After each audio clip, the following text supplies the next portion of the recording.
There's guys here, Duelist here, and we got Mr. Santoli. What'd you do today, buddy? I won the Edison tourney. What were you playing? People. I played Fairy Control. Let's get it. So no light storms or anything like that. It's just a control version. I think it's pretty good. It's a slow deck. You're just grinding, but it works well enough. 3 Shining Angel, 3 Nova. You have to max out on these because like it's a whole engine. There's no supplementary engine, so you need to see one of these.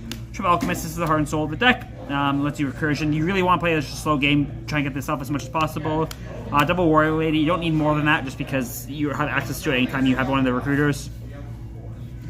Other good fairy cards, Double Honest, Double Christian. You come up with up to 3, but you are playing a slower deck, so you don't want to brick in the late game. You just need to get to the late game, and you can win a lot of games without the Christian as well. Double Soul, Imperial Light. The main thing is you always want to have bodies on the board just to not die, and get to the point where you can like equalize with DD Warrior Ladies and Honest and whatnot, and Christians.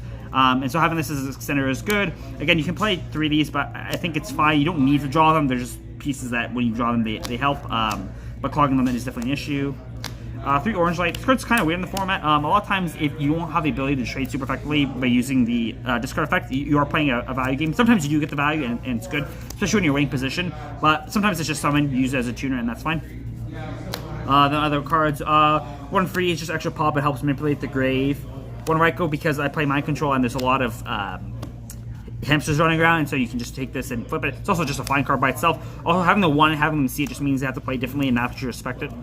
And then Dragon Gores, like I said, you want to stabilize and just get to late game. So Drag helps not dying, and Gores is Gores. Spells, 1 see, 1 Brain, 1 Heavy, 1 Mind. I think that Mind and Brain is fine in this deck. Even though you're playing defensive deck, you have Herald to facilitate synchro plays, and I think that's good enough. And then Traps, 2 Bottomless, Mere Force, Tribute.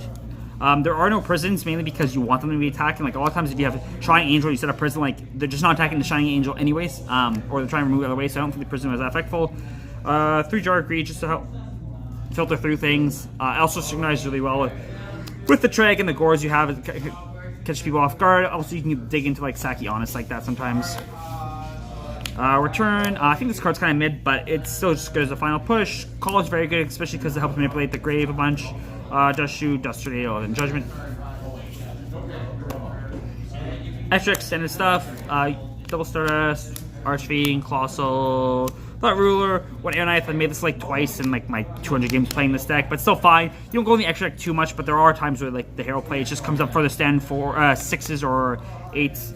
With Mistworm, Goyle, Cathaster. This card's a really problem for the deck, so just keep that in mind. And then you can't make it naturally, but with Brain and Mind, it's fine. Brio's probably the one you make the most, just facilitate great pushes. Armory Arm, Android, Rose, and then 2 Chimeras, because Machines is a hard match for the deck. They just sit and stall on hamsters.